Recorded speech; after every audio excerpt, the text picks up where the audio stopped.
യിരെമ്യാവിന്റെ പ്രവചന പുസ്തകം 18-ാം അധ്യായം 1 മുതൽ 6 വരെയുള്ള വാക്യങ്ങൾ. യഹോവയിൽ നിന്ന് യിരെമ്യാവിനുണ്ടായ അരുളപ്പാട് എന്തെന്നാൽ, നീ എഴുന്നേറ്റ് കുശവന്റെ വീട്ടിലേക്ക് ചെല്ലുക, അവിടെ വെച്ച് ഞാൻ നിന്നെ എന്റെ വചനങ്ങളെ കേൾപ്പിക്കും.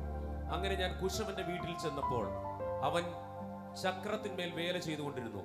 കുശവൻ കളിമണ്ണ് കൊണ്ടുണ്ടാക്കിയ പാത്രം അവന്റെ കയ്യിൽ ചീത്തയായി പോയി. എന്നാൽ കുശവൻ അതിനെ തനിക്ക് തോന്നിയതുപോലെ മറ്റൊരു പാത്രമാക്കി തീർത്തു. അപ്പോൾ യഹോവയുടെ അരുളപ്പാട് എനിക്കുണ്ടായതെന്നാൽ, ഇസ്രായേൽ ഗൃഹമേ, ഈ കുശവൻ ചെയ്തതുപോലെ എനിക്ക് നിങ്ങളോട് ചെയ്യുവാൻ കഴിയുകയില്ലയോ എന്ന് യഹോവയുടെ അരുളപ്പാട്. ഇസ്രായേൽ ഗൃഹമേ, കളിമണ്ണ് കുശവന്റെ കയ്യിൽ ഇരിക്കുന്നത് പോലെ നിങ്ങൾ എന്റെ കയ്യിൽ ഇരിക്കുന്നു. യഹോവയാകുന്ന ദൈവം യിരെമ്യാവ് എന്ന പ്രവാചകനോട് സംസാരിച്ച, യിരെമ്യാവ് എന്ന പ്രവാചകനെ തിരുത്തിയ, യിരെമ്യാവ് എന്ന പ്രവാചകനെ എൻകറേജ് ചെയ്ത, ഒരു രാജ്യത്തിൻ്റെ സ്ഥിതികളെ തന്നെ മാറ്റിമറിച്ച ഒരു പശ്ചാത്തലമാണ് നമ്മൾ ഇപ്പോൾ വായിച്ചു കേട്ടത്. വേദപുസ്തകത്തിലെ വീപ്പിംഗ് പ്രൊഫറ്റ്, കണ്ണുനീരിന്റെ പ്രവാചകൻ, കണ്ണുനീരോടെ പ്രവചിച്ച പ്രവാചകൻ എന്നറിയപ്പെട്ട പ്രൊഫറ്റാണ് പ്രൊഫറ്റ് ജെറമയ. വിശുദ്ധ വേദപുസ്തകത്തിലെ 24-ാമത്തെ പുസ്തകമാണ് പഴയ നിയമഭാഗത്തിൽ യിരെമ്യാ പ്രവാചകന്റെ പുസ്തകം. 52 അധ്യായങ്ങൾ ഈ പുസ്തകത്തിനുണ്ട്. 680 വാക്യങ്ങളുണ്ട്. 52 അധ്യായങ്ങളിൽ 680 വാക്യങ്ങളിൽ ദൈവത്തിൻ്റെ ശബ്ദങ്ങളും പ്രവചന ശബ്ദങ്ങളും മാനുഷിക ശബ്ദങ്ങളും എല്ലാം ഇടകലർന്നു നിൽക്കുന്നു. എന്നാൽ ഈ മനുഷ്യനെ ദൈവം വിളിച്ചത് വ്യത്യസ്തമായിട്ടാണ്. പ്രൊഫറ്റിക്കൽ ഗ്രേസ്, പ്രൊഫറ്റിക്കൽ ഗിഫ്റ്റ് എന്ന് പറയുന്നത് ദൈവം കൊടുക്കുന്ന അസാധാരണമായ ഒരു കൃപയാണ്. വരുവാനുള്ളതിനെ വെളിപ്പെടുത്തുക, ആളുകളെ വിവേചിച്ച് സംസാരിക്കുക, അവരുടെ ജീവിതത്തിൽ ആരോടും പറയാതെ അവർ ഹൃദയത്തിൽ കൊണ്ടു നടക്കുന്ന രഹസ്യങ്ങളെ വെളിപ്പെടുത്തുക. ഇത് ദൈവികമാണ്. എന്നാൽ പ്രൊഫറ്റ് ജെറമയ ഒരു ഇൻബോൺ പ്രൊഫറ്റ് ആയിരുന്നു. യെശയ്യാവിനെ പോലെ, മലാക്കിയെ പോലെ, ഹഗായിയെ പോലെ, സഖറിയായെ പോലെ പിന്നത്തേതിൽ പ്രവാചകനായ ആളല്ല. ഈ പുള്ളി അമ്മയുടെ വയറ്റിൽ നിന്ന് വെളിയിലോട്ട് വന്നപ്പോൾ തന്നെ പുള്ളി പ്രൊഫറ്റായിരുന്നു. പക്ഷെ അത് പുള്ളിക്ക് അറിഞ്ഞുകൂടായിരുന്നു. അതാ മനുഷ്യൻ അറിഞ്ഞുകൂടായിരുന്നു. അദ്ദേഹത്തിൽ അങ്ങനെ ഒരു വിളിയുണ്ടെന്നും കൃപയുണ്ടെന്നും നിയോഗമുണ്ടെന്നും ദൈവം കണ്ടിട്ടുണ്ടെന്നും ഇതൊന്നും പുള്ളിക്കറിയില്ല. ഇങ്ങനെ ഇരിക്കുമ്പോൾ വിളിച്ച വിളിയുടെ ആഴങ്ങളിലേക്ക് കൊണ്ടുവരുവാൻ യഹോവയാകുന്ന ദൈവം യിരെമ്യാവിനോട് സംസാരിക്കാൻ തുടങ്ങി. യിരെമ്യാവിന്റെ പ്രവചന പുസ്തകം 1-ാം അധ്യായത്തിന്റെ 4 മുതലുള്ള വാക്യങ്ങളിൽ ജെറമയയും ദൈവവുമായിട്ടുള്ള കോൺവെർസേഷനാണ്. യഹോവയുടെ അരുളപ്പാട് യിരെമ്യാവിന് ഉണ്ടായത് എന്തെന്നാൽ, നിന്നെ ഉദരത്തിൽ ഉരുവാക്കിയതിനു മുൻപേ ഞാൻ നിന്നെ അറിഞ്ഞു. നീ ഗർഭപാത്രത്തിൽ നിന്ന് പുറത്തു വന്നതിന് മുൻപേ ഞാൻ നിന്നെ വിശുദ്ധീകരിച്ചു. ജാതികൾക്ക് പ്രവാചകനായി നിന്നെ നിയമിച്ചു. ഇത് ദൈവത്തിന്റെ ശബ്ദമാണ്. ഇനി ഈ ദൈവത്തോട് ജെറമയ തിരിച്ചു പറയുകയാണ്, എന്നാൽ ഞാൻ, അയ്യോ യഹോവയായ കർത്താവേ, എനിക്ക് സംസാരിക്കാൻ അറിഞ്ഞുകൂടാ, ഞാൻ ബാലനല്ലോ എന്ന് പറഞ്ഞു. അതിന് യഹോവ, ഞാൻ ബാലനെന്ന് നീ പറയരുത്. യിരെമ്യാവിനോട് ദൈവം പറയുന്നു, നിന്റെ അമ്മയുടെ ഉദരത്തിൽ നീ ഉരുവായതിന് മുൻപേ എനിക്ക് നിന്നെ അറിയാം. യേശുവിന് നിന്നെ അറിയാം. ദൈവത്തിന് നിങ്ങളുടെ പേരറിയാം. സഖറിയാവിനോട് ദൈവം പറഞ്ഞു, നിന്റെ ഭാര്യയായ എലിസബത്ത് ഒരു മകനെ പ്രസവിക്കും. നിന്റെ ഭാര്യ ആരാണെന്നും ദൈവത്തിന് അറിയാം. നിന്റെ ഭാര്യയുടെ പേരെന്താണെന്നും അറിയാം. നീ ആരാണെന്ന് ദൈവത്തിന് അറിയാം.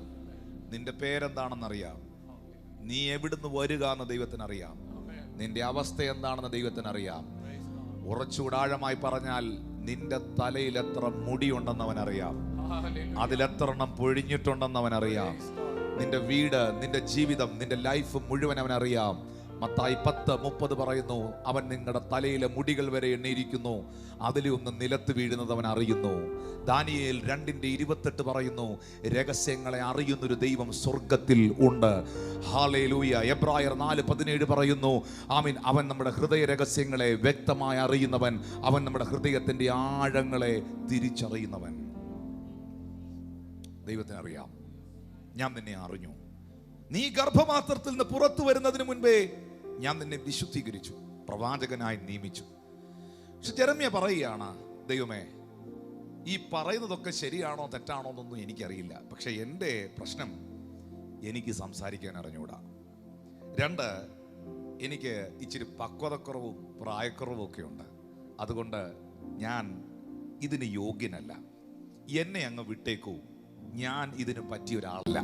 ദൈവം തൻ്റെ ദാസന്മാരിലൂടെ, തൻ്റെ പ്രവാചകന്മാരിലൂടെ, തൻ്റെ വചനത്തിലൂടെ ഭയങ്കര പോസിറ്റീവായി നിങ്ങളോട് സംസാരിച്ചുകൊണ്ടിരുന്നാലും നിങ്ങൾ നെഗറ്റീവ് തന്നെ പറഞ്ഞുകൊണ്ടേയിരിക്കും.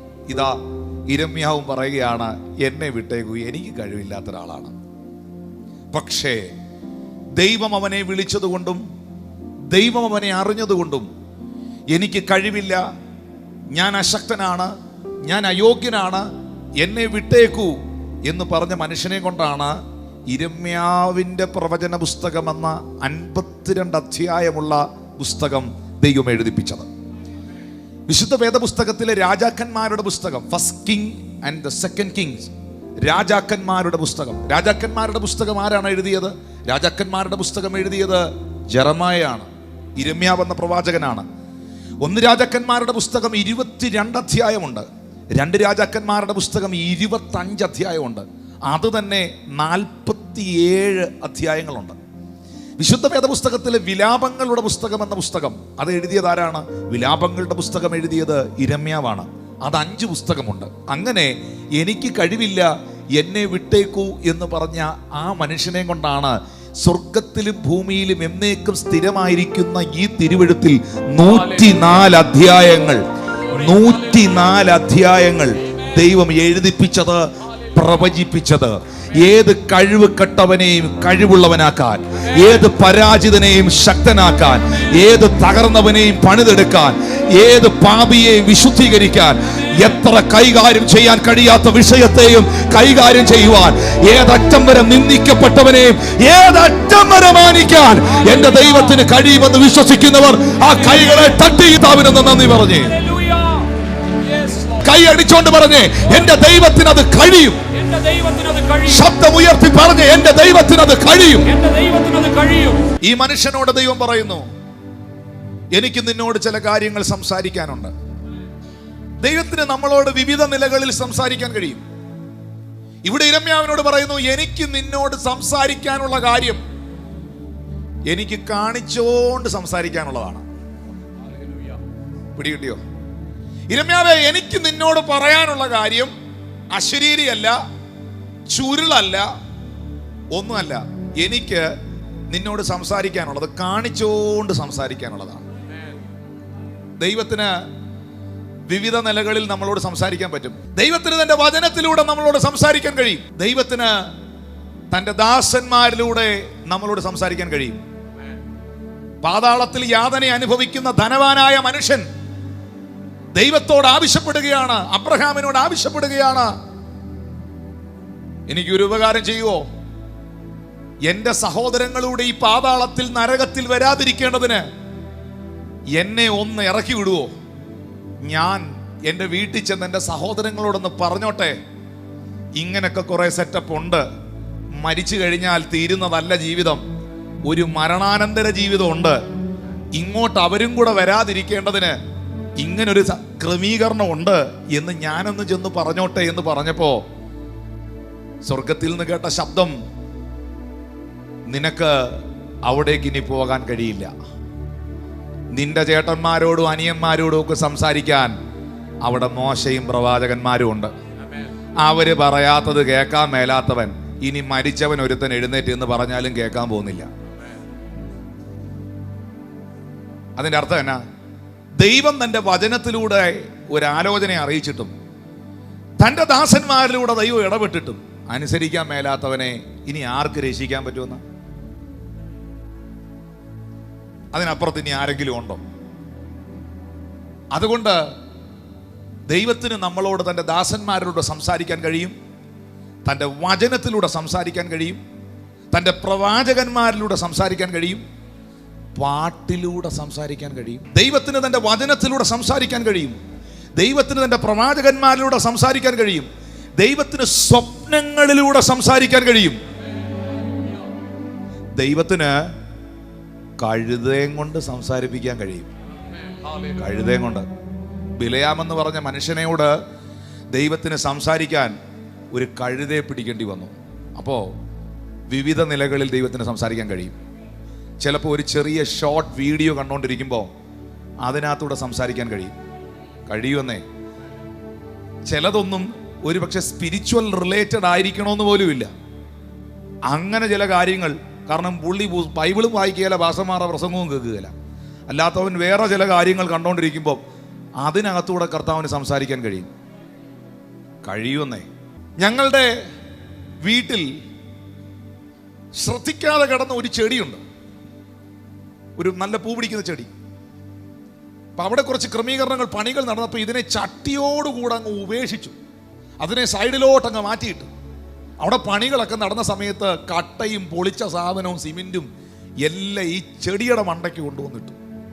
ചട്ടി മാത്രം പുറത്ത് കാണാം, 2-3 ഇല ഇങ്ങനെ വെളിയിലിരിപ്പുണ്ട്.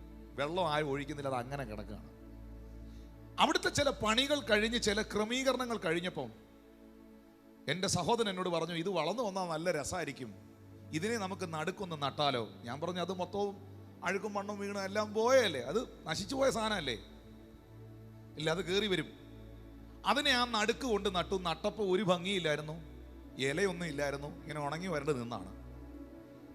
കഴിഞ്ഞതിൻ്റെ മുമ്പത്തെ ആഴ്ച ഈ വേനൽ മഴ ഇപ്പം പെയ്ത സമയത്ത് ഞാൻ വീടിൻ്റെ മുറ്റത്ത് ഇങ്ങനെ നിൽക്കുമ്പം ഞാൻ ആ ചെടിയൊന്ന് നോക്കി. അവിടെ നിൽക്കുന്ന ഒറ്റ ചെടികൾക്കും ആ ഭംഗിയില്ല. അവനിങ്ങനെ തളിർത്ത് പൂ പിടിച്ച് തല ഉയർത്തി നല്ല പുഷ്ടി വെച്ച് നിൽക്കുകയാണ്. എന്നോട് കർത്താവ് പറഞ്ഞു, എത്ര ഉപേക്ഷിച്ച സാധനമാണേലും തമ്പുരാന് കൊണ്ടുവരാൻ പദ്ധതി ഉണ്ടെങ്കിൽ, തമ്പുരാന് വളർത്താൻ പദ്ധതി ഉണ്ടെങ്കിൽ, ദൈവത്തിന് പൂ പിടിക്കാൻ പദ്ധതി ഉണ്ടെങ്കിൽ, ദൈവത്തിന് അതിന് പുഷ്ടി കൊടുക്കാൻ പദ്ധതി ഉണ്ടെങ്കിൽ അതിനെ സെന്ററിൽ കൊണ്ടുവരും. ഒന്ന് കൈയടിച്ച് കർത്താവിന് നന്ദി പറയാമോ? ഇത് ആരോടോ ഉള്ള ഒരു മെസ്സേജ് ആണ്. നിന്റെ വീട്ടിനകത്ത് നീ തഴയപ്പെട്ട വ്യക്തിയാണ്, നിന്റെ കൂട്ടുകാരുടെ ഇടയിൽ നീ അവഗണിക്കപ്പെട്ട വ്യക്തിയാണ്. പക്ഷെ നീ എഴുതി വെച്ചോ, ചിലതിന്റെ ഒക്കെ സെന്ററിൽ ദൈവത്തിന് നമ്മളെ ചിലത് കാണിച്ചുകൊണ്ട് സംസാരിക്കാൻ പറ്റും. യിരെമ്യാവിനോട് ദൈവം പറയുകയാണ്, എനിക്കിപ്പോൾ നിനക്ക് തരാൻ ചുരുളുകളല്ല കയ്യിലുള്ളത്, എനിക്കിപ്പോൾ നിനക്ക് തരുവാൻ അശരീരികളല്ല കയ്യിലുള്ളത്. നീ എഴുന്നേൽക്ക, നീ കുശവന്റെ വീട്ടിലേക്ക് ചെല്ലുക, അവിടെ വെച്ച് ഞാൻ നിന്നെ എന്റെ വചനങ്ങളെ കേൾപ്പിക്കും.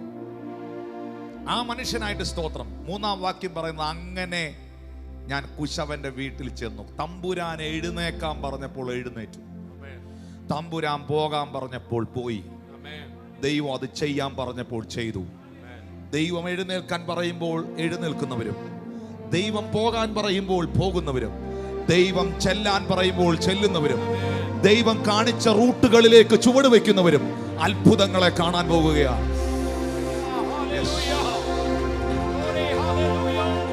കർത്താവിന്റെ ശബ്ദത്തിനകത്ത് ചുവട് വെച്ചാൽ, കർത്താവിന്റെ ശബ്ദത്തിന്റെ നിയോഗത്തിന്റെ കാറ്റിനൊത്തു നീ യാത്ര ചെയ്താൽ, നിന്റെ കണ്ണുകളിൽ ദൈവം ചിലത് കാണിച്ചിരിക്കും. കർത്താവിന്റെ ആത്മാ പറയുന്നു, ചില പാരമ്പര്യങ്ങളെ വിടാൻ പറഞ്ഞാൽ നീ വിടണം, ചില തിന്മകളെ വിടാൻ പറഞ്ഞാൽ നീ വിടണം. നീ അതിന് ചുവട് വെച്ചാൽ നിന്റെ കാൽ ചുവടുകൾ പിഴയ്ക്കാതെ നിന്റെ പ്രവചനങ്ങൾ പിഴയ്ക്കാതെ, നിന്റെ ശബ്ദങ്ങൾ പിഴയ്ക്കാതെ, നിന്റെ ശുശ്രൂഷകൾ പിഴയ്ക്കാതെ, നിന്റെ വാക്കുകൾക്ക് പോലും അധികാരത്തിന്റെ പരിവേഷങ്ങൾ കൊടുത്ത് നിന്നെ ഒരു അത്ഭുതമാക്കി തീർക്കുവാൻ, നിന്നെ പട്ടണത്തിന്റെ മധ്യേ രാജ്യത്തിന്റെ നടുവിൽ ഉയർത്തിപ്പിടിക്കുവാൻ എന്റെ ദൈവത്തിന് കഴിയുമെന്ന് വിശ്വസിക്കുന്നവർ ദൈവത്തെ ആരാധിച്ചാട്ടോ.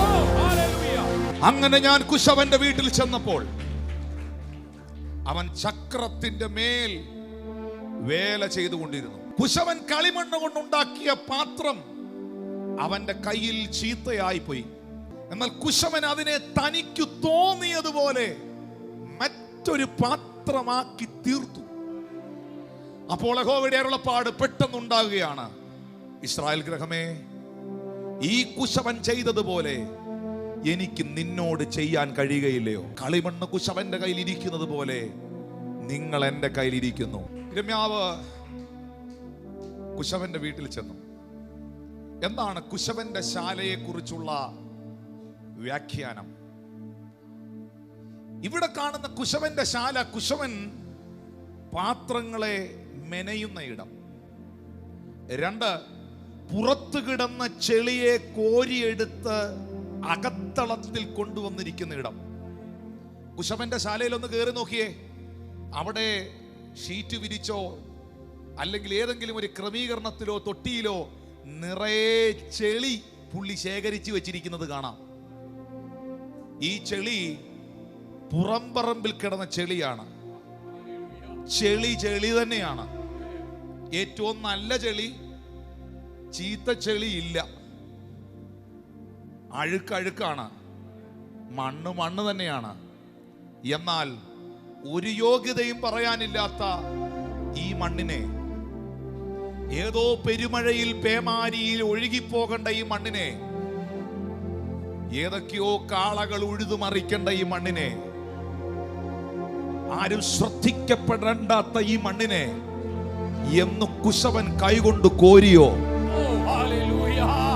അന്നു മുതൽ, ആ നിമിഷം മുതൽ അതിന്റെ സ്ഥിതികൾ മാറുകയാണ്. പുറംപറമ്പിൽ കിടന്ന നിന്നെ, പാപത്തിൽ കുളിച്ചു കിടന്ന നിന്നെ, ചേറ്റിനകത്ത് കിടന്ന നിന്നെ, മദ്യപാനത്തിൽ കിടന്ന നിന്നെ, അടിമത്തത്തിൽ കിടന്ന നിന്നെ എന്റെ ദൈവം കൈകൊണ്ട് കോരിയെടുത്ത് ആമേൻ തന്റെ പണിശാലയാകുന്ന സഭയിൽ കൊണ്ടുവന്നെങ്കിൽ ആ കരത്തിന് നിന്നെ കുറിച്ച് ചെയ്തെടുക്കാൻ ചില പദ്ധതികളുണ്ട്. ഒരു യോഗ്യതയും പറയാനില്ല ബ്രദർ. കാൺമീൻ നാം ദൈവമക്കൾ എന്ന് വിളിക്കപ്പെടുവാൻ പിതാവ് എത്ര വലിയ സ്നേഹം നമ്മളോട് കാണിച്ചെന്ന് തിരുവെഴുത്തിൽ എഴുതിയിരിക്കുമ്പോൾ ഈ സ്നേഹം അനുഭവിക്കുവാൻ എന്ത് യോഗ്യത? ദൂരസ്ഥനായിരുന്ന എന്നെ സമീപസ്ഥനാക്കിയ സ്നേഹം, ശത്രുവായിരുന്ന എന്നെ മിത്രമാക്കിയ സ്നേഹം, ന്യായപ്രമാണത്തിന്റെ അടിമത്വത്തിൽ മരണത്തിനകത്ത് കിടന്ന എന്നെ കൃപയ്ക്ക് അധീനനാക്കിയ സ്നേഹം, ഇതിനകത്ത് കൊണ്ട് കയറ്റാൻ, ഇതിനകത്ത് കൊണ്ട് സെറ്റ് ചെയ്യാൻ, ഇതിനകത്ത് കൊണ്ട് വെക്കാൻ എന്നിൽ എന്ത് യോഗ്യത? അഭിമാനത്തോടെ പറയാമോ, ഇത് കൃപയാ കർത്താവേ, ഇത് കൃപയാ കർത്താവേ, ഇത് കൃപയാ കർത്താവേ. ഞാൻ അനുഭവിക്കുന്നതെല്ലാം കൃപയാ കർത്താവേ. ഒന്നും കൂടെ ആഴമായി പറഞ്ഞാലും കൃപ, ഒന്നും കൂടെ വ്യാഖ്യാനിച്ചാലും കൃപ, ഒന്നും കൂടെ പ്രസംഗിച്ചാലും കൃപ, അത് പ്രവചിച്ചാലും കൃപ. ഇത് കൃപയാ കർത്താവേ. കൃപ കൃപ കൃപ. Only by His grace, not because of my ability, not because of my works and prayers, only by His grace. Oh, hallelujah. That's why the Paul says His grace is sufficient for me.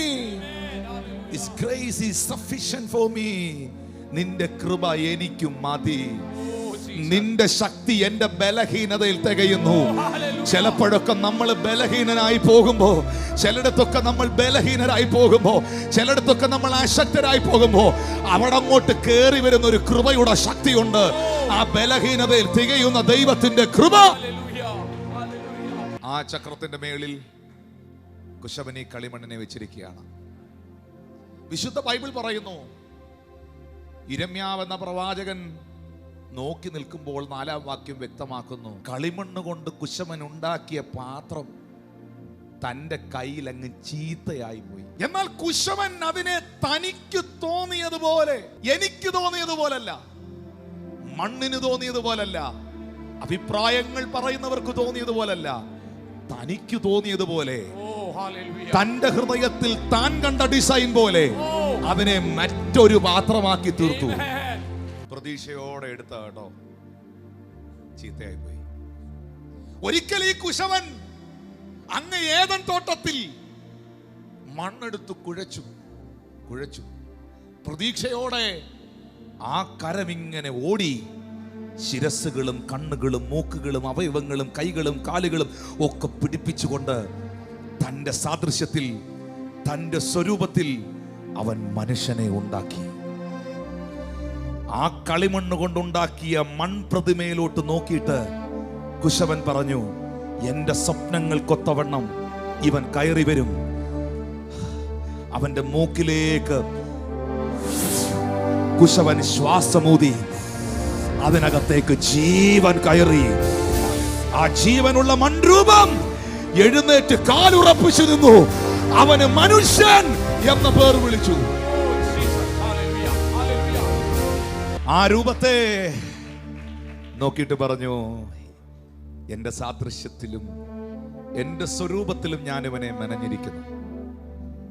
അവൻ ഏകനായിരിക്കുന്നത് നല്ലതെന്ന് കണ്ട് തക്കതായ തുണയെ അവനുണ്ടാക്കി കൊടുത്തു. സ്വപ്നങ്ങൾ അനവധിയായിരുന്നു കുശവന്. ആ മണ്ണ് കൊണ്ടുണ്ടാക്കിയ മനുഷ്യനിൽ സ്വപ്നങ്ങൾ അനവധിയായിരുന്നു കുശവന് അവന്റെ ജീവിതത്തിൽ. പക്ഷേ പാതി വഴിയിൽ കുശവന്റെ സാന്നിധ്യം തോട്ടത്തിൽ ഇല്ലാതെ വന്ന നേരത്ത് പുറത്തു നിന്ന് കയറി വന്ന ശത്രു, ആ പാമ്പ് സാത്താൻ ലൂസിഫർ, അവന്റെ അരികിൽ വന്ന്, അവളുടെ അരികിൽ വന്ന് തെറ്റിദ്ധരിപ്പിച്ച് പാപത്തിന്റെ തിന്മകൾ കാതിലോതി അവനെ തേജസ്സിൽ നിന്ന് പുറത്താക്കി പാപം ചെയ്യിച്ച്, സ്വർഗത്തിലെ ദൈവം തോട്ടത്തിൽ വരുമ്പോ തന്റെ സ്വപ്നങ്ങൾക്കൊത്തവണ്ണം പണിത മൺപാത്രങ്ങളെ കാണാതിരുന്നു. ആ മൺപാത്രത്തിന് അവനൊരു പേരിട്ടു. ആദ്യമുണ്ടാക്കിയ മൺപാത്രത്തിന്റെ പേര് ആദം എന്നായിരുന്നു. രണ്ടാമതുണ്ടാക്കിയ പാത്രത്തിന്റെ പേര് ഹവ്വ എന്നായിരുന്നു. പക്ഷേ ഹവ്വ എന്നല്ല ദൈവം വിളിച്ചത്, മൺപാത്രത്തെയാണ് വിളിച്ചത്. എല്ലുകൊണ്ടുണ്ടാക്കിയ വാരികൾ കൊണ്ടുണ്ടാക്കിയതിനെ അല്ല പേര് വിളിച്ചത്, മൺപാത്രത്തെയാണ് വിളിച്ചത്. ആദമേ, നീ എവിടെ? My vessel, my son, where you are? മൺപാത്രത്തെ വിളിക്കുന്നു, നീ എവിടെ? ഇന്നും കുശവൻ ഇവിടെ ഇരിക്കുന്ന ചില മൺപാത്രങ്ങളെ നോക്കി, നീ മണ്ണാ കേട്ടോ. എല്ലാ മൺപാത്രങ്ങളെയും നോക്കിക്കൊണ്ട് ഒരു ദൈവപുരുഷന്റെ അധരത്തിലൂടെ കുശവൻ വിളിക്കുന്നു, നീ എവിടെ? Where you are? എന്റെ സാന്നിധ്യത്തിലേക്ക് നിനക്ക് വരാമോ? എനിക്ക് നിന്നെ ഒന്ന് കാണണം. അയ്യോ, നിങ്ങൾ ആ രംഗം ഒന്ന് ഇമാജിൻ ചെയ്തേ. തോട്ടത്തിൽ വന്ന കുശവനായ യഹോവയായ ദൈവം താൻ ഉണ്ടാക്കിയ മൺപാത്രത്തെ കാണുന്നില്ല. അവിടെ എല്ലാം നടന്ന ഒരു അമ്മ കുഞ്ഞിനെ കാണാതിരിക്കുമ്പോ, തോമസേ നീ എവിടാ എന്ന് വിളിച്ച് നടക്കുന്നത് പോലെ തോട്ടത്തിലെല്ലാം അപ്പൻ വിളിച്ചുകൊണ്ട് നടക്കുക കുശവൻ. Adam, where you are? Glory Lord. Appa, Where you are?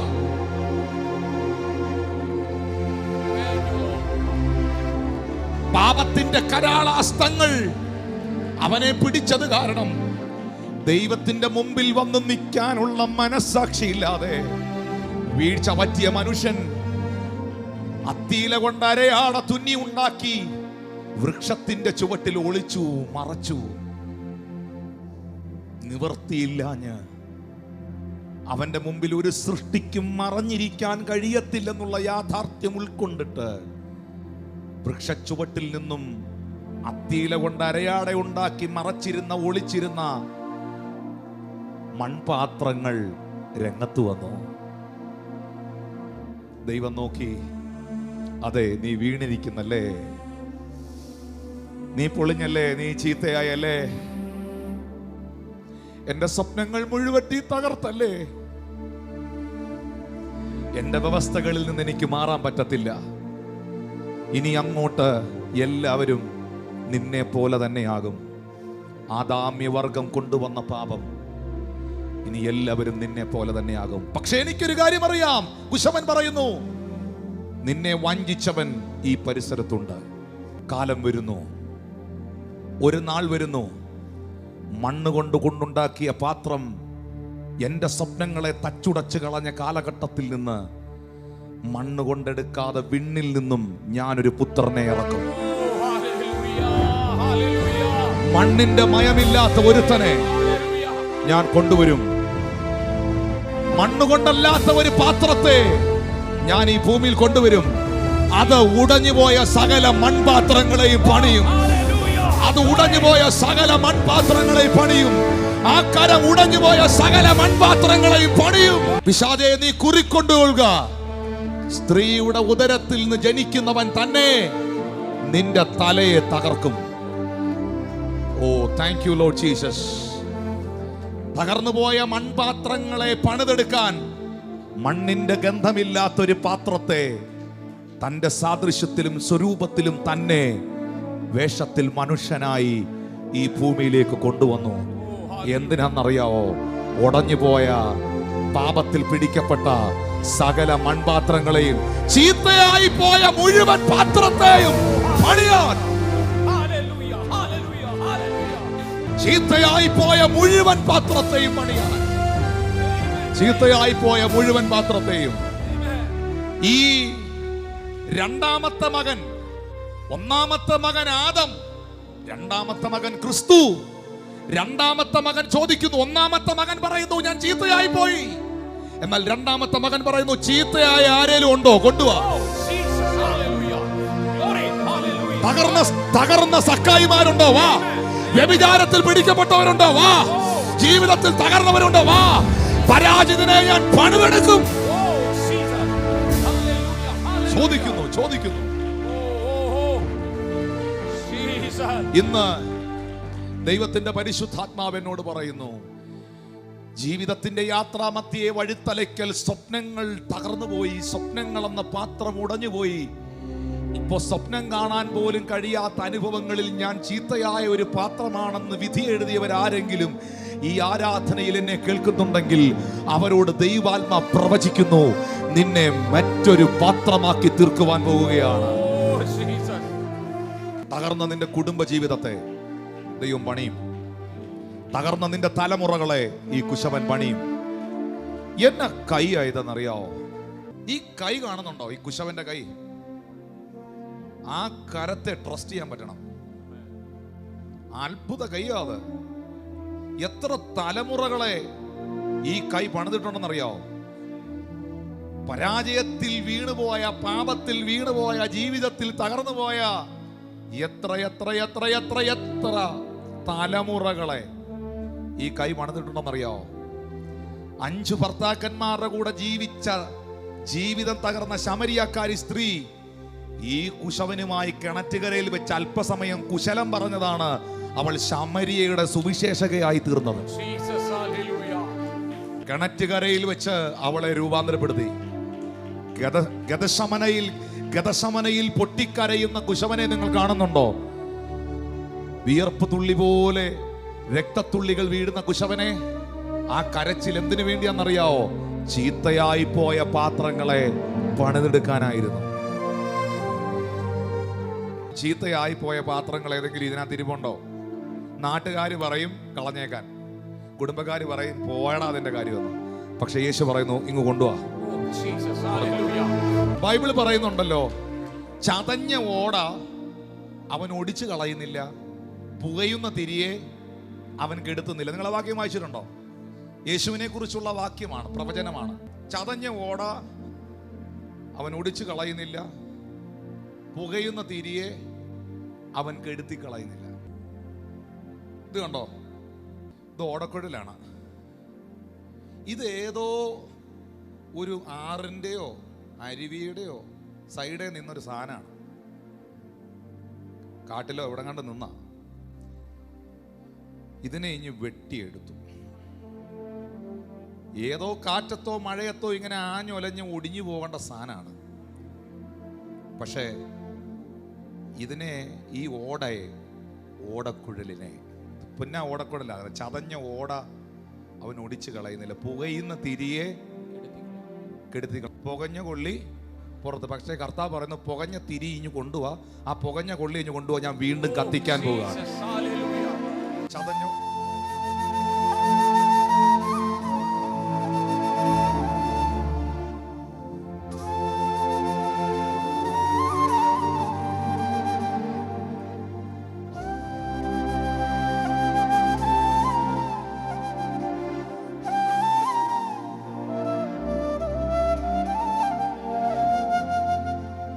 ചതഞ്ഞ ഓടയൊടിക്കാത്തവൻ, പൂക്കയുന്ന തിരിയെ കെടുത്താത്തവൻ, വിലാപങ്ങളെ നൃത്തമാക്കുന്നവൻ, വീടുതലിൻ ദൈവം എന്നേശു.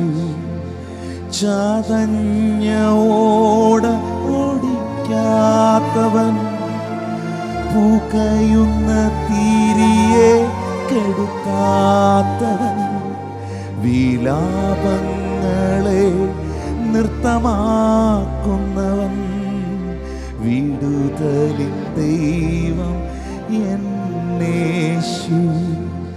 നീയൻ സ്വന്തം, നീയൻ പക്ഷം, നീറും വേളകളിൽ ആഴിൻ ആഴങ്ങളിൽ ആനന്ദം നീ എനിക്ക്. ചൂടേറിയ മരുയാത്രയിൽ ദാഹത്താൽ എന്നാവും വരളുമ്പോൾ, ഹാഗാറിൻ പൈതലിൻ കരച്ചിൽ കേട്ടവൻ എന്നാത്മദാഹം തീർത്തിടും. നീയൻ സ്വന്തം, കൈ ഉയർത്തി പറഞ്ഞേ, നീയൻ പക്ഷം, നീറും വേളകളിൽ ആഴിൻ ആഴങ്ങളിൽ ആനന്ദം നീ എനിക്ക്. ചതഞ്ഞ ഓട കൊള്ളത്തിലെന്നും പുകഞ്ഞ തിരിയെ കളയണമെന്നും പറയുന്നവർ ഈ വരികളൊന്ന് കേട്ടോണം. ചതഞ്ഞ ഓടയൊടിക്കാത്തവൻ, പുകയുന്ന തിരിയെ കെടുത്താത്തവൻ, വിലാപങ്ങളെ നൃത്തമാക്കുന്നവൻ. ആരാണ്? കൈ ഉയർത്തി പറഞ്ഞേ, വിടുതലിൻ ദൈവം എന്നേശു. ചതഞ്ഞ ഓടയൊടിക്കാത്തവൻ, പുകയുന്ന തിരിയെ കെടുത്താത്തവൻ, വിലാപങ്ങളെ നൃത്തമാക്കുന്നവൻ.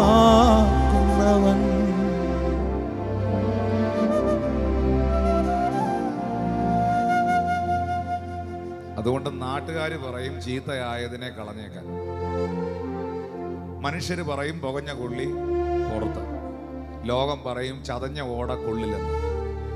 ഏത് പാഴായ ഓടയും പുല്ലാങ്കുഴലാക്കാൻ കഴിയുന്നവന്റെ കയ്യിൽ കിട്ടിയാൽ അവൻ അതിനകത്ത് 5 തുളയിടുമ്പോഴത്തേന് ഇതിനകത്തുള്ള സംഗതികൾ ഇഞ്ഞ് പുറത്തു വരും. ആരൊക്കെ നിന്നെ കുറിച്ച് നെഗറ്റീവ് പറഞ്ഞാലും, പിശാച് നിന്റെ കാതിൽ നെഗറ്റീവ് പറഞ്ഞാലും, നീ കർത്താവിന്റെ കയ്യിൽ പ്രഷ്യസ് ആണ്, ഏറ്റവും വിലപ്പെട്ടതാണ്. ഞാൻ എൻ്റെ കർത്താവിന് നന്ദി പറയുകയാണ്. കുശവന്റെ സ്വപ്നങ്ങൾ കൊത്തുകേറി വരാൻ കഴിയാതെ ആദ്യത്തെ കളിമണ്ണ് ചീത്തയായിപ്പോയി. എന്നാൽ നഷ്ടപ്പെട്ട മാനവകുലത്തെ കളിമൺ പാത്രങ്ങളെ വീണ്ടും പണിതുയർത്താൻ മണ്ണിന്റെ ഗന്ധമില്ലാത്ത ഒരുവനെ വിണ്ണിൽ നിന്ന് ഭൂമിയിലേക്ക് കൊണ്ടുവന്നു. അതാണ് തൻ്റെ പുത്രനായ ക്രിസ്തു. ആ കരം ഒത്തിരി തകർന്ന പാത്രങ്ങളെ പണിതു, അതൊത്തിരി മൺപാത്രങ്ങളെ പണിതുകൊണ്ടിരിക്കുന്നു.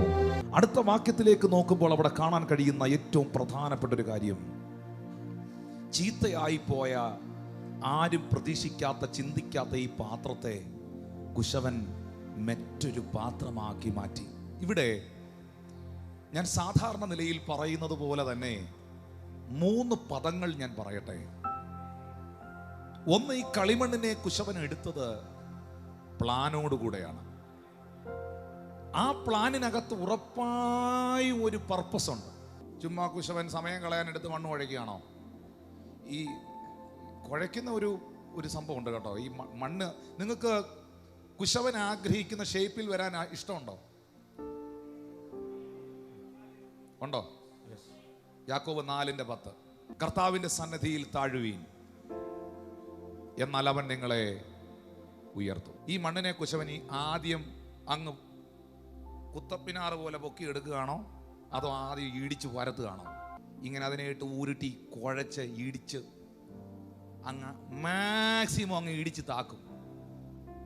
ഇടിച്ചങ്ങ് താക്കും, അങ്ങ് അതിനെ അങ്ങ് കശക്കും. അപ്പൊ കുശവന്റെ കയ്യിൽ ഇങ്ങനെ താണിരുന്നോണ്ടാണ് ഇതിനെ ഇടിച്ച് താക്കുന്നത്. കുശവൻ നിന്നെ ഇടിച്ച് താക്കുന്നെങ്കിൽ, എവിടെങ്കിലും നിന്നെ പ്രസ് ചെയ്യുന്നെങ്കിൽ, ഇങ്ങനെ അമർത്തുന്നെങ്കിൽ ഓർത്തോണം, നിന്നെ ഇങ്ങനെ പൊക്കിക്കൊണ്ട് വരാനാണ്. ഇത് നിങ്ങളോടുള്ള സന്ദേശമാണ്. ഇത് ദൈവത്തിന്റെ ആലോചനയാണ്. ഹല്ലേലൂയ. ഇടിച്ചു താന്ന് പരുവം തകർന്നു നിൽക്കുന്ന ഈ കളിമണ്ണാണ് പിന്നത്തേതിൽ ഇങ്ങനെ പൊങ്ങി വലിയ ഗൂജയായി പാത്രമായിട്ട് ഇങ്ങനെ തല ഉയർത്തി കേറി വരുന്നത്. എവിടെങ്കിലും നിങ്ങൾ എക്സ്പെക്ട് ചെയ്യാത്ത പരിക്ക് നിങ്ങൾക്കുണ്ടാകുന്നെങ്കിൽ, കുശവൻ നിങ്ങളെ ഇങ്ങനെ കുഴയ്ക്കുന്നെങ്കിൽ, ഷേപ്പ് ചെയ്യുന്നെങ്കിൽ ഓർത്തോണം, at any time, at any moment പണി തുടങ്ങാൻ പോവുകയാണ്.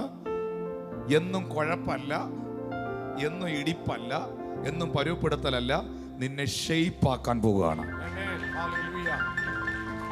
നമ്മളെ ദൈവത്തിന് ഷെയ്പ്പാക്കി എടുക്കാൻ എവിടെങ്കിലും ഒക്കെ ഇട്ട് നമ്മളെ ഇടിക്കുന്നെങ്കിൽ, നമ്മളെ കുഴയ്ക്കുന്നെങ്കിൽ നിലവിളിക്കണ്ട, ഇരുന്നു കൊടുത്തോ, നമ്മളെ രൂപപ്പെടുത്തി കുശവൻ പുറത്തെടുക്കും.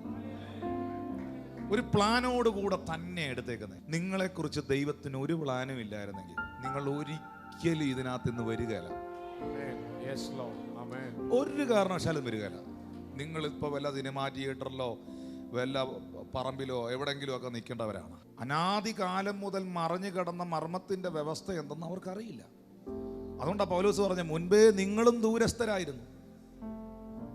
കാലം നോക്കിയാൽ മുൻപേ നിങ്ങളും ദൂരസ്ഥരായിരുന്നു, ഇപ്പോൾ നിങ്ങൾ ക്രിസ്തുവിന് സമീപസ്ഥരായി മാറി.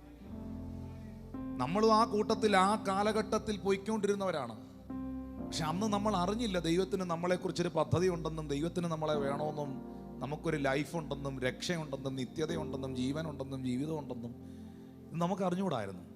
എന്നാൽ അറിവില്ലായ്മയുടെ കാലങ്ങളിൽ നടന്നതിനെ കർത്താവ് നമ്മളോട് ക്ഷമിച്ച് തൻ്റെ രക്തത്താൽ നമ്മളെ കഴുകി വീണ്ടെടുത്ത് നമ്മളെ മക്കളും അവകാശികളും ആക്കി മാറ്റി. പക്ഷെ ഇന്ന് നമുക്കൊരു കാര്യം ഉറപ്പായിട്ടും പറയാൻ പറ്റും, എന്നെക്കുറിച്ച് ദൈവത്തിനൊരു പ്ലാനുണ്ട്. അല്ലെ ആ പാരമ്പര്യത്തിനകത്തുനിന്ന് ദൈവം എന്നെ കൊണ്ടുവരുമോ? എന്നെക്കുറിച്ചൊരു പ്ലാൻ ഇല്ലായിരുന്നെന്നുണ്ടെങ്കിൽ ഞാൻ ഇവിടെ വന്നിരുന്ന യേശുവെ കർത്താവ്, ഞാൻ ഇതൊക്കെ കളിയാക്കിക്കൊണ്ട് നടന്ന ആളല്ല. പ്രിയപ്പെട്ടവരെ, കർത്താവിൻ്റെ മാറ്റമില്ലാത്ത വചനം നമുക്ക് ഉറപ്പ് തരുന്നു. ആ കരത്തെ നമുക്ക് വിശ്വസിക്കാൻ കഴിയണം. ഈ പാത്രം ചീത്തയായിപ്പോയി. സാധാരണ നിലയിൽ ചീത്തയായി പോയാൽ, നമ്മൾ പ്രതീക്ഷിച്ച ഷേപ്പിൽ നമുക്ക് കയറി വരാൻ പറ്റാതെ പോയാൽ, ഉദ്ദേശിച്ച കാര്യം നടക്കാതെ പോയാൽ നമ്മൾ എന്ത് ചെയ്യും? ഉറപ്പായിട്ടും പ്രാർത്ഥിച്ചവരെ പഴി പറയും, ദൈവം ഇല്ലെന്ന് പറയും, ഇതൊക്കെ തട്ടിപ്പാന്ന് പറയും, ചുമ്മാ എന്ന് പറയും, പിന്നെ പ്രാർത്ഥനയ്ക്ക് വരികയില്ല. 2 പ്രശ്നങ്ങളുണ്ട്, 2 വലിയ ദുരന്തങ്ങളുണ്ട്. 2 ദുരന്തങ്ങൾ. ഒന്നാമത്തെ ദുരന്തം എന്ന് പറഞ്ഞാൽ, ചിലർക്ക് വിടുതൽ കിട്ടിക്കഴിഞ്ഞാൽ ചിലർക്ക് പിന്നെ ഒരു യോഗത്തിന് വരികയില്ല, ആരും മിണ്ടുന്നില്ല.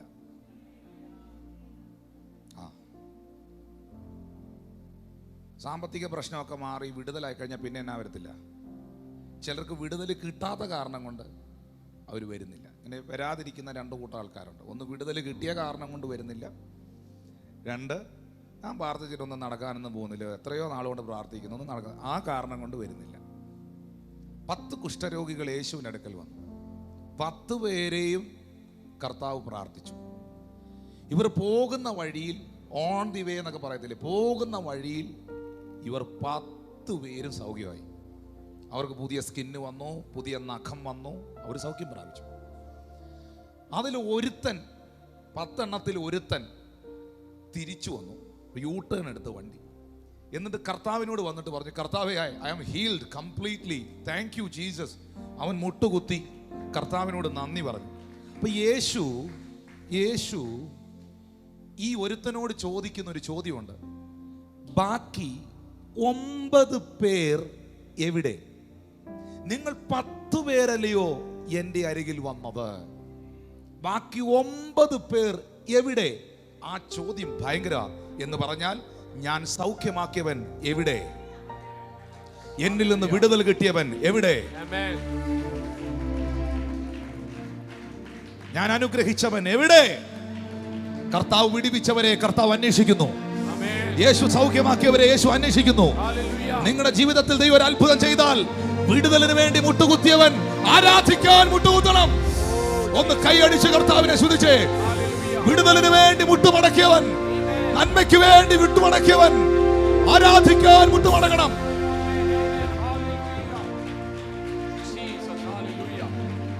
ഈ പാത്രം അങ്ങ് ചീത്തയായി പോകുമ്പോ ഈ പാത്രം വിചാരിക്കുകയാണ്, കുശവനെയും വിശ്വസിക്കാൻ കൊള്ളുകയില്ല, കുശവന്റെ ശാലയും വിശ്വസിക്കാൻ കൊള്ളുകയില്ല എന്നൊക്കെ പറഞ്ഞ് ഈ മണ്ണങ്ങ് വിഡ്രോ ചെയ്താൽ, പ്രസൻസിൽ നിന്ന്, this is very very important message, കുശവന്റെ പ്രസൻസിൽ നിന്ന്, എന്റെ ഭാഷയിൽ പറഞ്ഞാൽ പ്രസൻസ് ഓഫ് ഗാഡിൽ നിന്ന് ഇവൻ അങ്ങ് വലിഞ്ഞു പുറകോട്ട് പോയാൽ അവിടം കൊണ്ട് ഇവന്റെ ഭാവി തീരുക. പിന്നെ അവൻ ഉടഞ്ഞ പാത്രമായി, തകർന്ന പാത്രമായിട്ട് അങ്ങ് തുടരുക. പക്ഷെ ഉടയുമ്പോഴും തകരുമ്പോഴും, എക്സ്പെക്ട് ചെയ്യാത്ത പ്രതിസന്ധി മുമ്പിൽ വരുമ്പോഴും ആ പ്രസൻസിനകത്തങ്ങ് ഇരുന്നാൽ അൺഎക്സ്പെക്റ്റഡ് ആയിട്ട് ഒരു അപ്ലിഫ്റ്റ്മെന്റ് ഉണ്ടാവും. മനസ്സിലായില്ലേ? അൺഎക്സ്പെക്റ്റഡ് ആയി, നീ പ്രതീക്ഷിക്കാത്ത സമയത്ത് ആ കൈ നിന്നെ വീണ്ടും പൊക്കിയിരിക്കും. യേശുവിന്റെ നാമത്തിൽ അത് വിശ്വസിക്കുന്നവർക്കായി ഞാൻ ദൈവത്തെ സ്തുതിക്കുന്നു. നീ പ്രതീക്ഷിക്കാത്ത സമയത്ത് ആ കരം നിന്നെ വീണ്ടും ഉയർത്തിയിരിക്കും, നിന്നെ മാനിച്ചിരിക്കും. യേശുവിന്റെ നാമത്തിൽ പ്രതീക്ഷിക്കാത്ത പ്രതിസന്ധി കടന്നു വന്ന് നിന്റെ ജീവിതം തകർന്നിരിക്കുമ്പോൾ, നീ പ്രതീക്ഷിച്ചത് പലതും നടക്കാതെ പോയപ്പോൾ, പരിശുദ്ധാത്മാവ് നിന്നോട് പറയുന്നു, നീ എക്സ്പെക്ട് ചെയ്യാത്ത ചില ഡെലിവറൻസുകൾ ഇന്ന് ഈ ആരാധന മധ്യയിൽ നിന്നിലേക്ക് ദൈവം പകരുകയാണ്. നിന്റെ വീട്ടിനകത്തത് വെളിപ്പെടട്ടെ. ഓ, ഉടഞ്ഞു പോയ പാത്രമാണ്, ഉപയോഗമറ്റിരുന്നു, ഒന്നിനും ഉതകാതെ തള്ളപ്പെട്ടു കിടന്നിരുന്നു. ഉടഞ്ഞു പോയ പാത്രമാണ്, ഉപയോഗമറ്റിരുന്നു, ഒന്നിനും ഉതകാതെ തള്ളപ്പെട്ടു കിടന്നിരുന്നു. എന്നാലും നീ എന്നെ കണ്ടതോ അതിശയം, എന്നുണർവിൻ പുകഴ്ചയല്ല നിനക്കൊരുവനു മാത്രമേ. മോനെ, ഒരു നിമിഷം മോനെ, ഒറ്റ നിമിഷം. ഞാൻ ഈ പാടിയത് തെറ്റാണെങ്കിൽ എന്നോട് ക്ഷമിക്കണം. ഡീസന്റായ പാത്രമാണ്, ഞാനങ്ങ് പെർഫെക്റ്റ് ആയിരുന്നേ, എല്ലാവർക്കും കൊള്ളാവുന്നവനായി ഞാൻ ലക്ഷപ്രഭുവായി നടന്നതാണ്. ആണോ?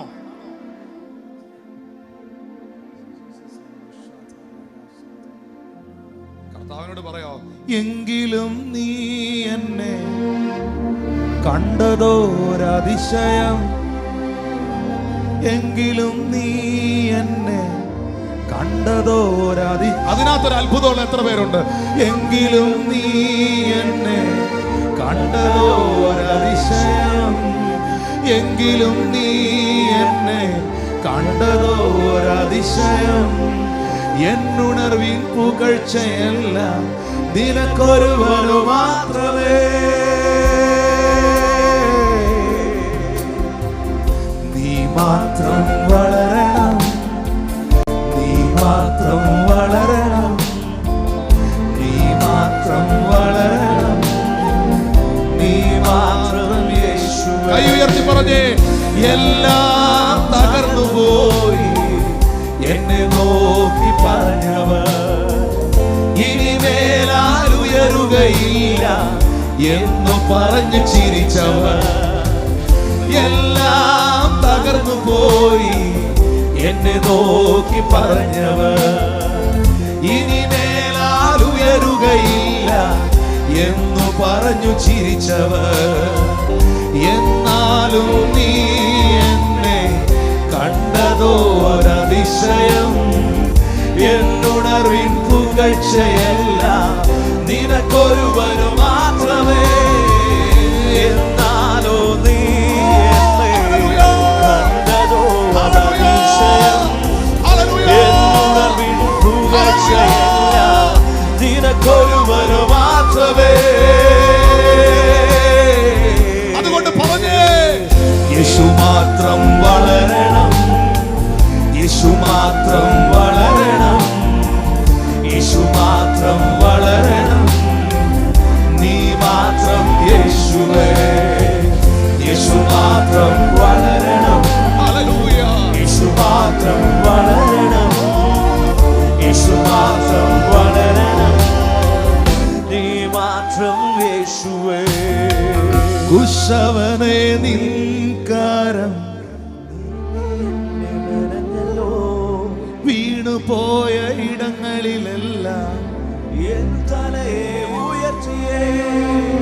കുശവനെ നിൻകാരം അപ്പാ, ഞാൻ വീണുപോയ ഇടങ്ങളിലെല്ലാം എൻ തലയെ ഉയർത്തിയേ.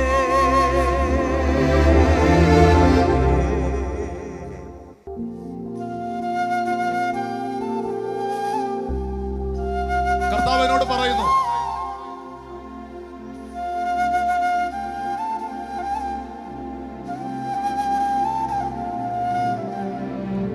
ചീത്തയായി പോയ ഞാൻ ചീത്തയാ കർത്താവേ. എന്നെ പോലൊരു പരാജയം ലോകത്തിലില്ലെന്ന് പറഞ്ഞ ആ വ്യക്തിയോട് കർത്താവ് പറയുന്നു, നിന്നെ പോലൊരു അത്ഭുതം ലോകത്തില്ലാത്ത നിലയിൽ ദൈവത്തിന് നിന്നെ പണിതെടുക്കാൻ കഴിയും. കരമടിച്ച് കർത്താവിനെ സ്തുതിച്ച്. ഒന്നിനും ഉതകാത്തൊരു പാത്രമായി തള്ളപ്പെട്ട് കിടന്ന പാത്രം. കാനാവിലെ കല്യാണ വീട്ടിൽ നിങ്ങളൊരു പാത്രം കാണുന്നുണ്ടോ? പുറംപറമ്പിൽ കിടന്ന പാത്രം. പുറംപറമ്പിൽ കൈ കഴുകാൻ കാല് കഴുകാൻ വെച്ചിരുന്ന 6 കൽപാത്രം. ആ പാത്രത്തെ പുറത്ത് നകത്ത് കൊണ്ടുവന്ന് അതിനെ വീഞ്ഞു പാത്രമാക്കി തീർത്തവൻ എല്ലാ തള്ളപ്പെട്ട പാത്രങ്ങളെയും ഇങ്ങനെ കർത്താവ് പറയുന്നു, പുറംപറമ്പിൽ കിടന്ന പാത്രമാകുന്ന നിന്നെ ഡൈനിങ് റൂമിലേക്ക് കൊണ്ടുവരികയാണ്. സെർവ് ചെയ്യാൻ പോകുക. നിന്നിലുള്ള വീഞ്ഞ് സെർവ് ചെയ്യാൻ പോകുക. നിന്നിലുള്ള ശുശ്രൂഷ സെർവ് ചെയ്യാൻ പോകുക. കൽഭരണിയിലെ വെള്ളം മുന്തിരിനീരായി. മുന്തിരിനീരായി. കനാവിലെ കല്യാണ വീട്ടിൽ പുറത്ത് കിടന്ന പുറംപറമ്പിൽ കിടന്ന പാത്രം, വെളിയിൽ വെയിൽ കൊണ്ട് കിടന്ന പാത്രം ഡൈനിങ് റൂമിലേക്ക്, സൽക്കാരമുറികളിലേക്ക് കയറി വരിക. കാരണം കുശവന്റെ കണ്ണുകൾ ആ പാത്രത്തിൽ ഉടക്കിയതാണ്.